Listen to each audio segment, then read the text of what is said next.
aquí lo tenemos. ¿Qué tal? ¿Cómo se oye hoy? ¿Se oye bien? Ayer teníamos problemas de conexión y con Antoñito y tuvimos ahí algún problema de wifi, 4G, no se oye bien. Rocío, ¿qué tal? ¿Cómo está Rocío? ¿Bien? Hola a todos, mira, aquí saludan todos, saludáis. ¿Estáis nerviosos o no? Yo también estoy muy nervioso hoy, porque quieras que no, hoy tenemos a una persona que, más allá de ser una grandísima corredora, que ya os imagináis quién es una súper buena tipa, muy divertida, que te lo pasas muy bien con ella y encantadora. Además tiene algún secreto para los que hablamos español, o sea que va a ser interesante. Entonces, empiezo a toquetear por aquí botones, hacemos la llamadita, a ver si la tenemos dispuesta. Que hable, mira, por aquí está Nesti Soais, que hable castellano. Se lo preguntaremos si habla castellano. A lo mejor habla castellano, vete tú a saber. Yo creo que sí. Además es Jolanda, mira, pone por aquí Josep Prims, Jolanda. Pues, efectivamente, vamos a tener hoy a Jolanda Neff, que la conozco desde sus inicios, tanto a ella como a su padre, que además era también un poco pupila de Ralph Neff, mi antiguo compañero de mountain bike, de Multivan Mérida, que luego pasó al BMC y que ahora es manager en el equipo Thomas, Stockley y Thomas. En la época, fijaos, pues por aquí ya aparece Yolanda, que se está riendo un poquito. Yo creo que le hace gracia que... Y vamos a ver qué nos explica. Va, estamos conectando ya con Jolanda Neff. A ver si aparece aquí. ¡Hombre! ¡Hola! Hola, ¿qué tal? Hola, ¿qué tal? ¿qué tal tu castellano, tu español? Mi castellano, mi español es mejor que mi catalán, porque el catalán es más difícil. No, es muy similar. Yolanda, Sí. ¿me oyes bien, ¿Te hablo castellano o inglés? ¿Qué quieres mejor? Bueno, vamos cambiando. Inglés es más fácil. Más fácil, muy bien. It's a great pleasure to have you here in Charleta con Hermida. Charleta con Hermida is kind of a chat with Hermida. So I'm doing it with daily since we started the quarantine. I'm doing with friends, and then it's a pleasure to have you and to have some words with you. So thank you for inviting me. It's a pleasure to be here on your channel. How are you? How is your health? We got scared a couple of months ago about you. Well, actually, a couple or 3 months ago. And then how you feel now? Yeah, I'm very good now. I feel good. This is my first week that I'm back on the mountain bike. Yeah, it's really good. I was very lucky with everything. The recovery went really good. Like, I took it really easy. For 1 month, I didn't do anything. I didn't leave the house. I didn't do any sport. So nothing? I already had the quarantine, but hard quarantine, not even rollers, nothing. Oh.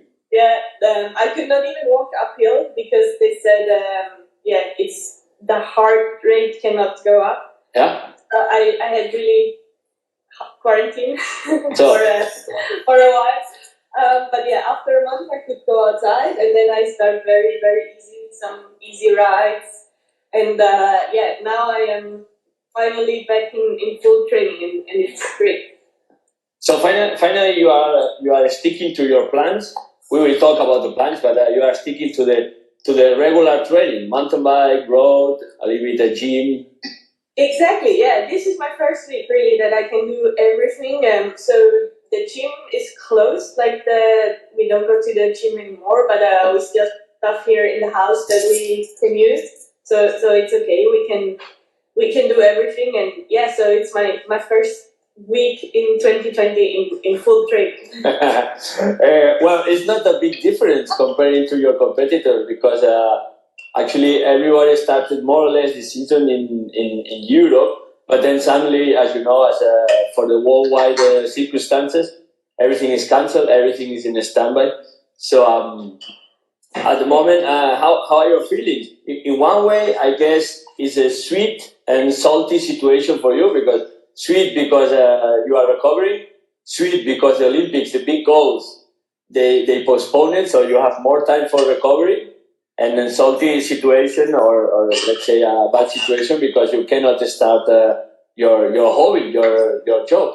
Yeah, it's a funny one because I was very shocked, like, or sad also when I heard the Olympics would be cancelled, because even in the last 3 months that was kind of my motivation to get back into training, to get back racing and riding as soon as I can, and I was using every single day to get healthy and do everything I could. So that was like I could really see like how I progressed, and I started to believe in it again. And I was very motivated by that. So when they said it's not going to happen, it was a big change for sure. And it was like, what are we doing now?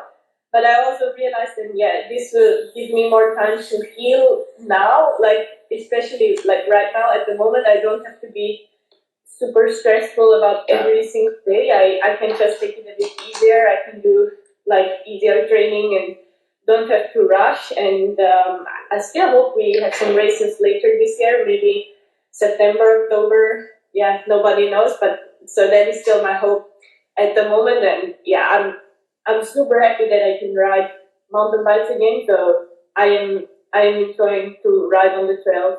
So at the moment, it's like going back to the pre-season, right? For you. For me, it's really, this is like my number one training week. So it's like I'm feeling like I'm in November. You know, like we also start the season in March or February. Yeah, exactly. So you start training in November, then it's December, January, February, March. So you have like 5 months. So to me, like it's November now. It's because it's my first training week. So yeah. That's good. That's good. So knowing you that you are a multidiscipline rider, mountain bike, cyclocross, and road. So everybody start to think that your crash was because it was a bet between you and your friend and your boyfriend. Sorry, who got finally the Strava segment in that downhill? You or your boyfriend? Yeah, so many people ask me, was it on a downhill bike? For sure. Exactly. The downhill. Everyone is thinking that.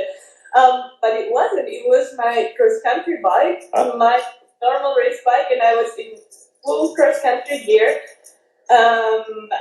Full normal outfit. It was really not, and he was not even with me. I was with him, but not even, my boyfriend wasn't there.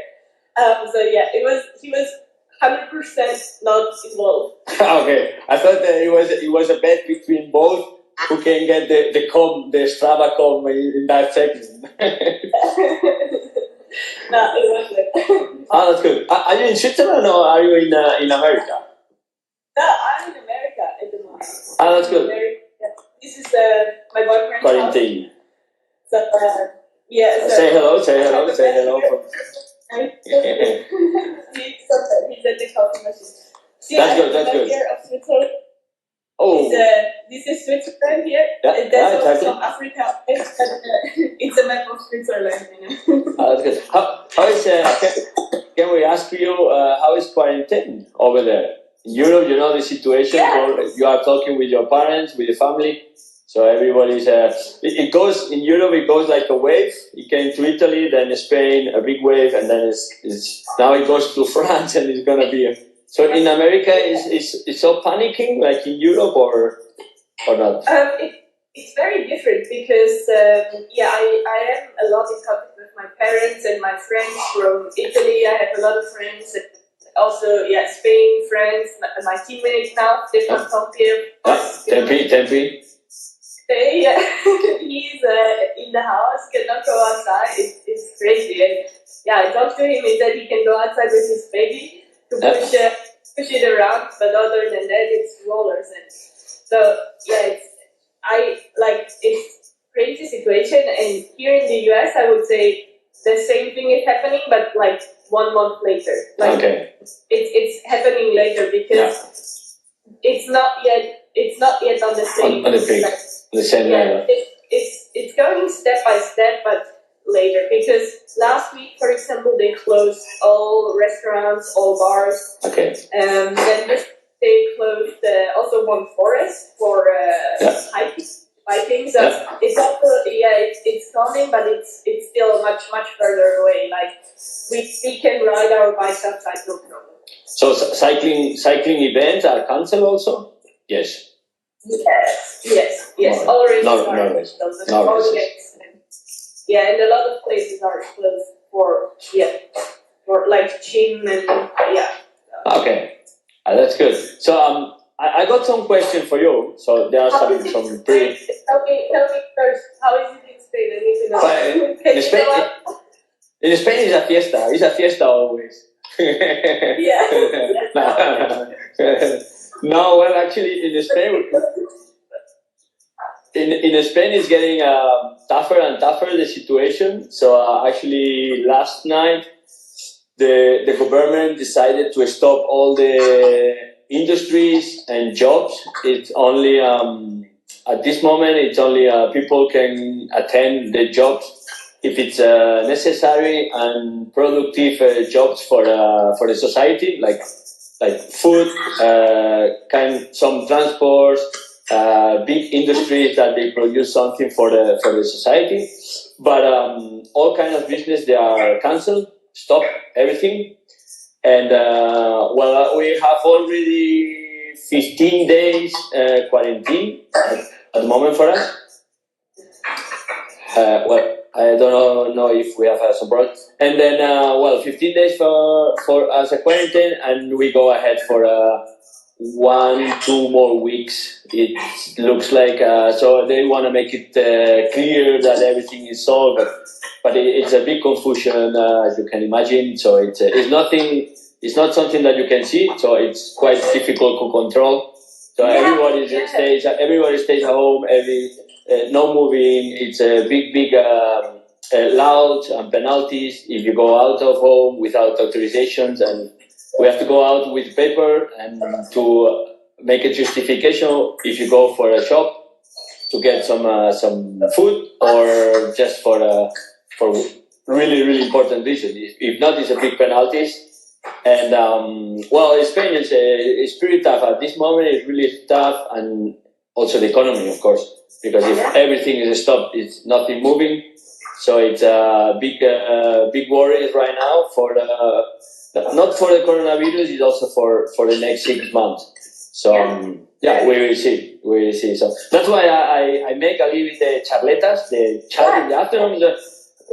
Just to make it a little bit fun and for the people that they don't think too much in the reality they have outside of the windows. So and then so also is a kind of way to connect the community together and to listen to each other. So I got some questions for you also.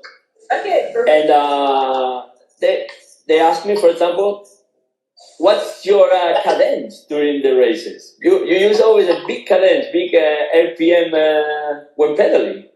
Is that natural or you train for it? I think it's natural.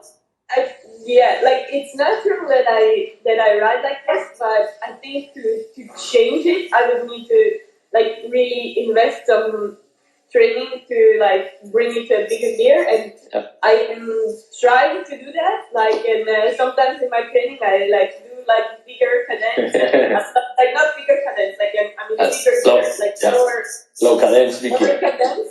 But the thing is, when you're in a race and it's getting really hard, I think you always go back to survival mode, and then you just do what you always do.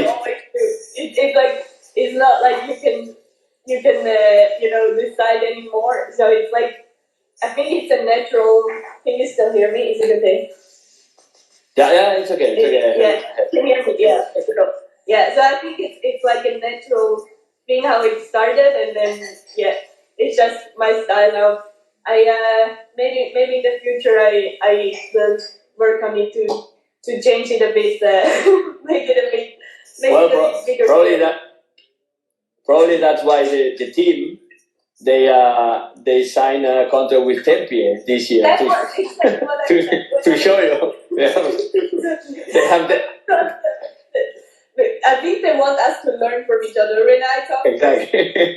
to Stefan, I told him, okay, you need to teach me how you do that to ride with like the big chainring, the big paella.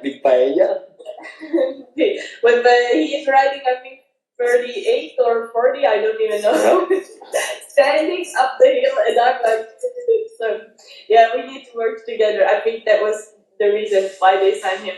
That's good.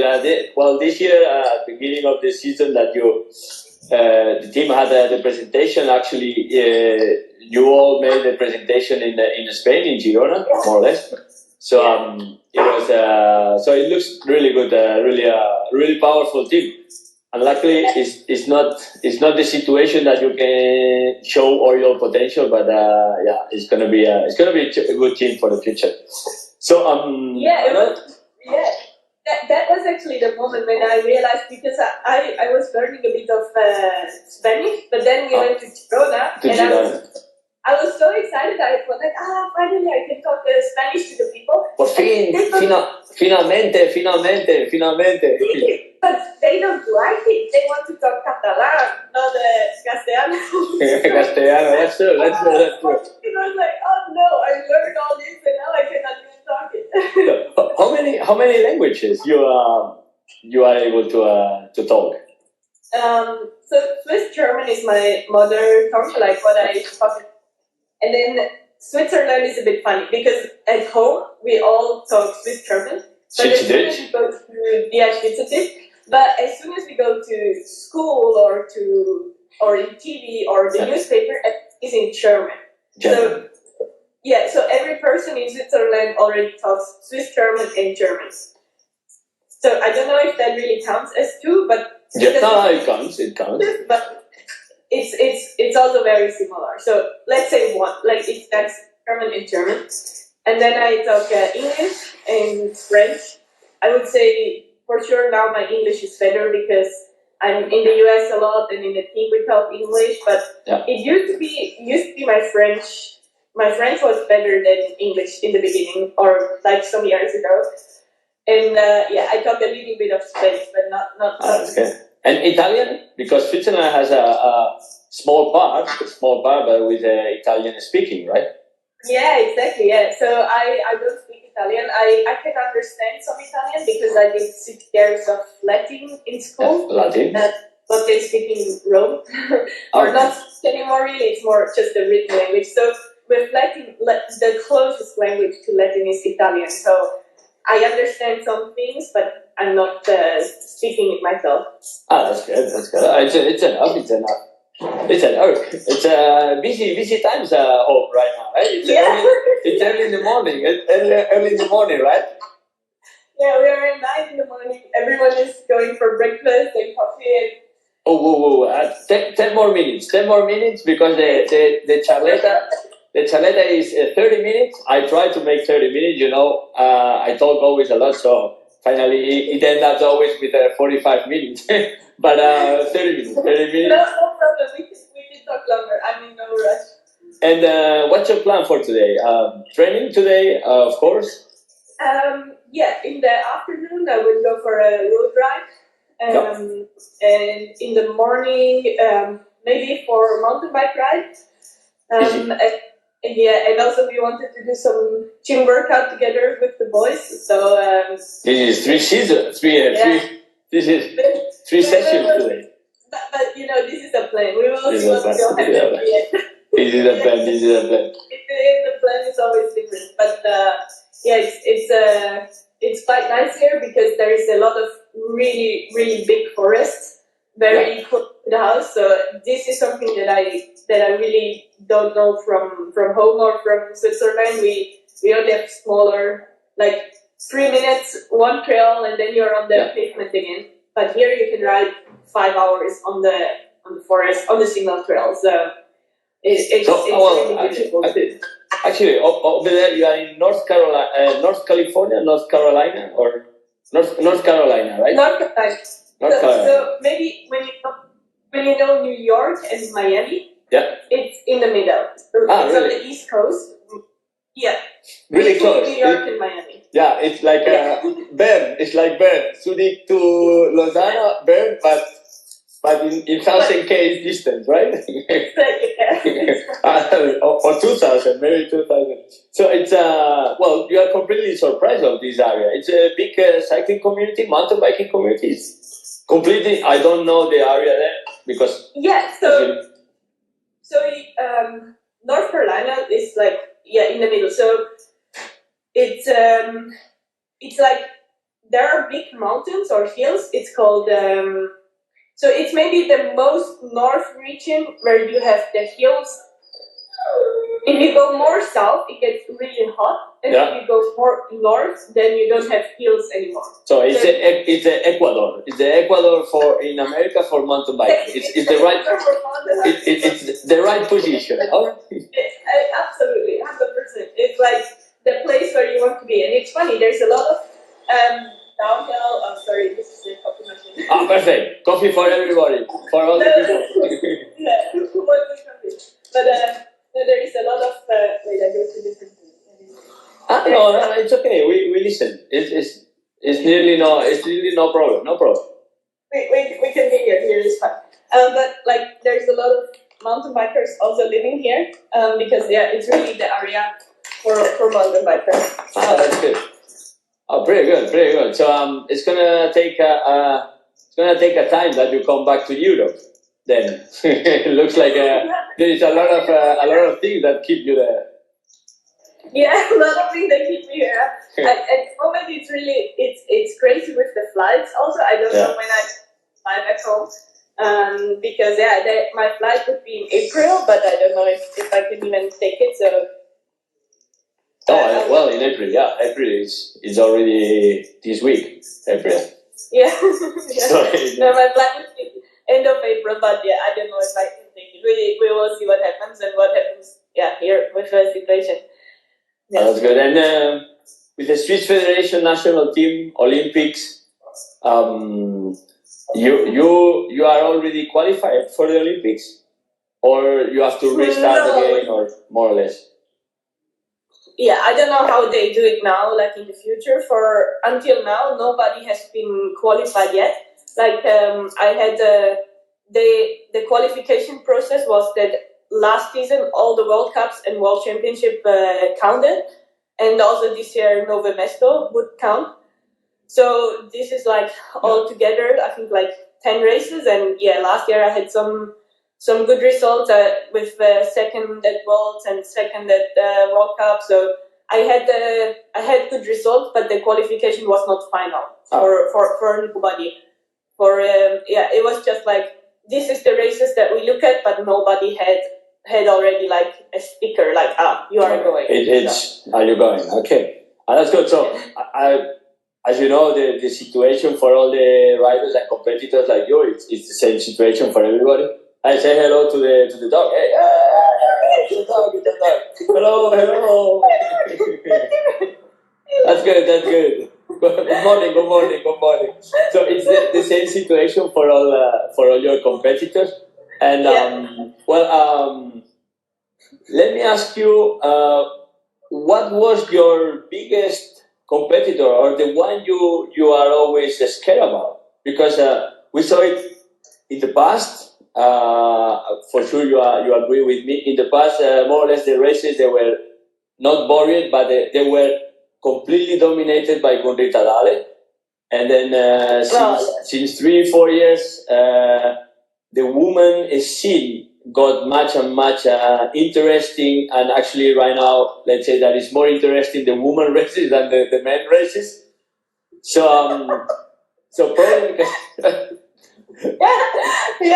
I agree. So probably because now it's a big generation like you and Kate and Tepstra and all others, and Maya is still there, so that it's keeping the sport really exciting. So what's the biggest enemy for you and for Lynn, of course, and for the future? Yeah, so it's like you say already. There's so many, so I really don't think that there is like one person that I look at or Yeah. that I care about. There is so many, like every race there is somebody new coming, even on the podium, but also for winning races. Like there's so many people. Like I don't even feel that it helps me anything to look at all. I would have to Google the internet. Like I don't want to do that. There's so many. Like, but for me, it's really like the best thing is honestly to focus on myself, like on my training, on my racing, on what I do. And I am still convinced when I am 100% healthy and at the start line, I can win every race. And to me, it's still always like the challenge is to be there healthy. Yeah. And like sometimes I arrive at the race and like last year I had a collarbone, and this year I had some crash, and And the year before the arm, and the year before. yeah, like 1 year I had this arm, 1 year I had Exactly. that arm, I had this system, like collarbone. everything. So it's like, to me, like my goal number one is to finally get through a winter healthy, like no crash, just be able to train, do my preparation, and whenever I was able to do that, I had an amazing season. So to me, it's really I fight more with myself than with other people for just to like make sure I can do my stuff. And I think it's cool. There is a lot of people, and there is a lot of young riders, and people are following. And I also hope like a lot of young girls are starting to race, and to like, I want to do that. And it's also good they see you can have a chance. It's not just like one person winning everything. So I think it's good for young riders to get into the sport, to see they have a chance. Absolutely. And I'm completely convinced that you are a big example for all this young generation, that they see you going uphill with a high cadet and full pushing, full flamas, but also going downhill. And a lot of people, they ask me, why Jolanda is going in downhill so fast? Or actually, she's really technical. And then a lot of people have the idea that, of course, you have an enormous talent for technique. But what they don't really know is that you invest a lot of time in technical. That's probably every winter. You cross your limits, investing time in improving and in technical. So that's why your winters, they are always a little bit in trouble. But also that you spend a lot of time in Spain. Not many people, they know that you spend time in Spain with Oscar Sainz. Let us know your connection. Beside that, you like to speak Spanish. Beside that your connection with Spain, Barcelona, or close to Barcelona. Yeah, so I think we do invest a lot of time in practicing skills, because it's you can have talent, but talent doesn't really bring you further. You have to practice it all the time, no matter what. And I ride trails all the time in winter. I work on my technique, and we started like in 2013. I was riding for the Giant team, and Oscar Sainz, he was also with the Giant team, and that's when we started the first time to go to Barcelona and have some skills training camp with him. And this was like the first time ever that any cross-country team, I think, really had like a skills coach, like one person just to do that. So that was very exciting, and when we kept doing it, we went to different places in Spain with all the Giant team.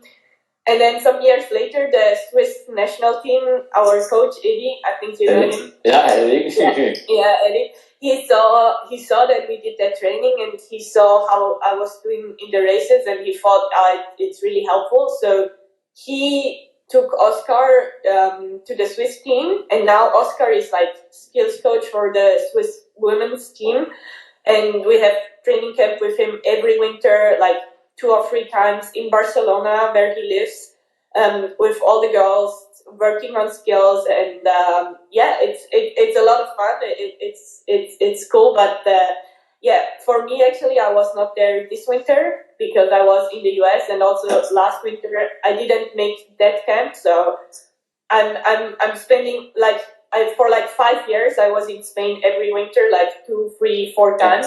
And now the last 2 winters, I was more a bit in the US, and here we have also really good opportunities to ride and train. And yeah, of course, my boyfriend is racing downhill, so he helps me a lot with skills as well. So it's really good training for me, and I like to work on my skill, and I enjoy to practice it. Yeah. So how much it cost, Oscar? Then because the secret of the Swiss team is Oscar, then how much it costs? I take it for me then. Yeah, it costs a lot of money. You better ask Oscar. I really don't know because luckily because it was always either my team who paid it or a Swiss national team who paid it. But yeah, I think he's an expensive guy. So how much it costs? Okay, you took our. What about you? Why are you not doing this? You could earn a lot of money with this. Yeah, can be, but you know, I'm lazy. I'm doing my TV now, my TV program. You are a TV superstar. I understand. Actually, I have some proposals, so I probably think about, and then Oscar and me, we will get invited who gets the riders with more skills. So it's gonna be a big competition between coaches. Yeah, or you could make a team work with Oscar, and you can choose which rider you want and which rider Oscar can keep. That can be an option. I coach in summer and he coaches in winter. Exactly. Yeah. So Jolanda, 33 minutes. If you see here, 33 minutes, Charleta. So it's sad. It's sad that we come more or less to end. So I could. But I want to ask you a question. Can I ask you? How much do you ride your bike now? How much? I want to get the idea. I ride pretty a lot. I ride pretty a lot. No intervals. So actually, the first year I stopped my career in 2017. I had power meter in my bike. I had everything, and I made even intervals. I don't know for what, because I had no competition. But after 20 years doing a protocol, I keep it going in 2017. Then at the end of 2017, I realized, okay, this is over. You don't finito. You cannot continue like this your life doing intervals without a sense. So now I ride every day if I can, and but in a different way. So in a different way, and totally like you, trying to learn new things, because in a period that you are a pro, sometimes you stick to a program and you have no time for learning things, tricks or funny things. So it was not my way, because I was always learning funny things around the world. But also this year at 41 years old, I learned how to do manuals. So really? it's okay. I go over 30 seconds. It's already a lot. Wow. So now I spend my time riding my e-bike and cross country. I have no cross country bike. You know that I was always a classic guy for hardtail. Now I have no hardtail in my home. It's only fully bikes. And then 120. It's from 120 up. I have no cross country, nothing. The last day I made a cross country race was in Andorra, in the World Cup. You remember probably. And then since that, never again I made a cross country event. Just e-bike and enduro. Everything. What was that? 2016 Andorra. 2016 was Andorra after the Olympics, and then that was the day I closed my book. I closed my book in my biography. So right now I feel like a junior. I always tell to everybody, I say, well, I started biking or riding mountain bike because I like it mountain bike, not because I like it to win races. It was not the case. It was just the case to ride my bike. And now I have no races or no obligation to win a race. So I feel like a junior. I just ride because I like to ride. That's it. It's perfect. I feel like at the moment, all the people say like, the Olympics are not there, or you lost all your goals. And I'm like, no. Yeah, but I like to ride my bike, even without the races. Like I don't need all the big races. I enjoy enjoy just to go outside and ride my bike. Exactly. For me, it's the best thing in the world. And even when it's like all the I say like all hobby cyclists, like my dad, they also ride the bike without going to the exactly. And because there is no goal ahead, you can attack wherever you want when you are with your friends, right? You just attack and okay, I don't need to rest today. I don't need to do interval. No, just attack. If you feel good, you attack and you got full gas. Yeah, it's perfect. No, I think it's great. And did you know that like in 2010 when you won the World Championships in Montauban, in Canada, that was my yes. first. When you won that race, that was my first ever like international race with my first World Championship. So that was when you won that race. That was the end of my peak and the beginning of yours. You mean? No. It was your peak. It was your peak, the beginning of my career, and then when you finished your career, Andorra 2016, I won that World Cup, and then so I finished when I win, you finish, and when you win, I start. That's something to remember. Thank you. It's already 10 years ago, Jolanda. It's already 10 years ago. We should say.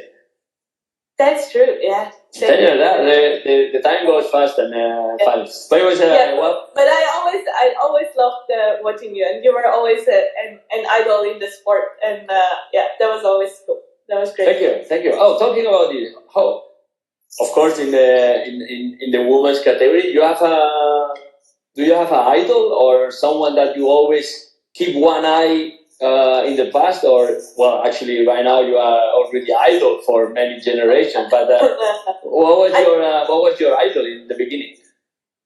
For me, I think like at the moment, and also when I was racing, I don't know, idol is sure an idol, but it's also a really good friend. It's Maya.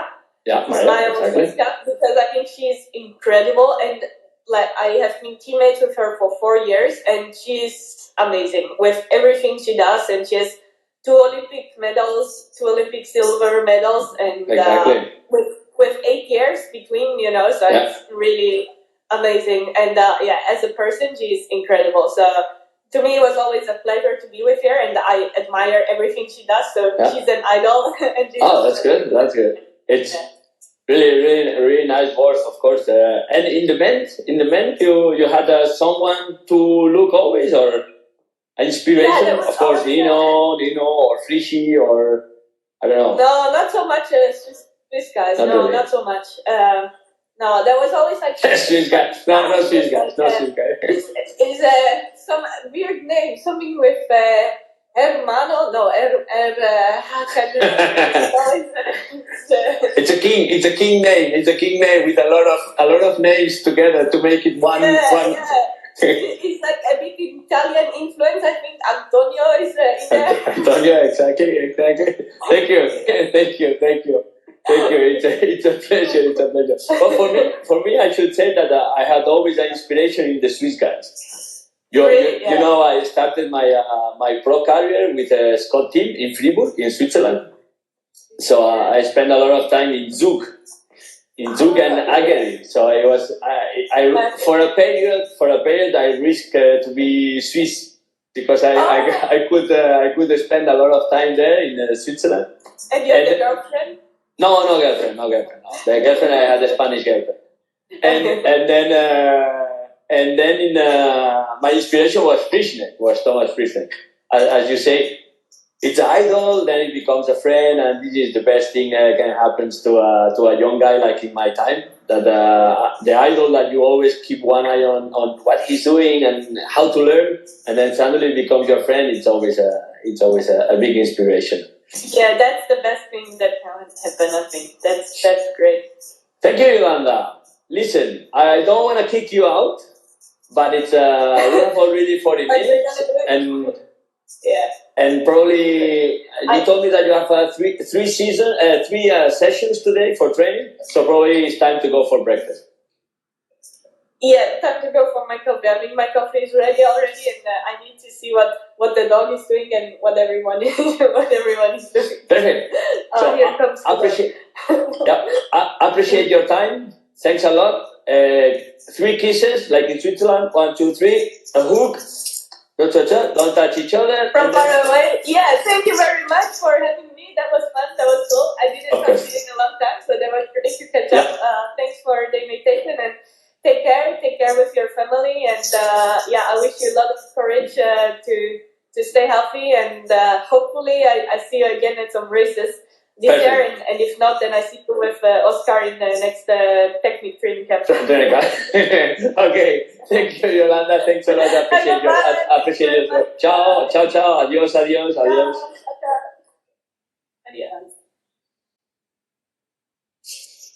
Pues ya está la Yoli. No se ha atrevido a hablar castellano en un principio. Había hablado con ella, pero evidentemente para una conversación así tan larguita le daba un poco de reparo. Es lo mismo que si a mí me hace hablar el suizo, Schweizerdeutsch, ich spreche ein bisschen Schweizerdeutsch, pero si me haces tener una conversación muy larga, a lo mejor me atraganco. Así que hoy hemos tenido a Jolanda Neff. Fantástica. Es una máquina y es súper buena tipa. Muy divertida y muy en la filosofía y en el estilo del mountain bike que a todos nos gusta practicar. Alegría, técnica, riesgo, lo tiene todo esta. Así que ya veréis. Rocío está por aquí atenta porque a Rocío le gusta mucho Jolanda, además son amiguitas y a Rocío también se inspira mucho en Jolanda porque es una persona muy cercana y que aprendes mucho de ella siempre que estás a su lado. Así que ya sabéis, Charleta con Hermida, acabamos aquí. Mañana tenemos a otro amiguete, otro piloto, lo más seguro, o casi seguro, mañana por la mañana os lo anuncio, del mundo del motor. Óscar Lanza, está por aquí, mira, es un atleta como pocas. Evidentemente, Óscar Lanza, este también tiene una charleta, yo creo. Así que voy a llamarlo ahora por la agenda a ver qué se explica de charletas. Mañana tenemos a un grande del motor. 4 ruedas otra vez. Vamos a ir haciendo así. Motor, bici. ¿Qué os parece? Me lo decís mañana. Venga, hasta mañana, chavales. Chao.